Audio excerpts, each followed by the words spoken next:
So once again let's begin. അപ്പൊ ആവശ്യമുള്ള സാധനങ്ങൾ എന്തൊക്കെയാണ് നിലൂദിന്?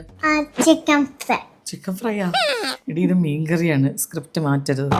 തേങ്ങ കുറച്ച്, കുറച്ച് തേങ്ങ, ചെറിയ ഉള്ളി കുനുകുനാന്ന് അരിഞ്ഞത്, അരിഞ്ഞത്, എന്ത് ചെറിയ ഉള്ളി, പിന്നെ മഞ്ഞപ്പൊടി, മുളക് പൊടി, മല്ലിപ്പൊടി, മുളകുപൊടി, മല്ലിപ്പൊടി, മുളക് പൊടി, കറിവേപ്പില, പച്ചമുളക്, തക്കാളി, പുളി.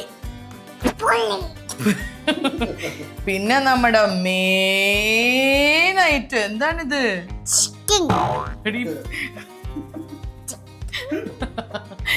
നെയ്മീനാണ് നമ്മൾ ഇവിടെ എടുത്തിരിക്കുന്നത്. എന്ത് മീനാണിത്? നെയ്മീൻ. നെയ്മീൻ. ഇതിന് മണം എങ്ങനെയുണ്ട്?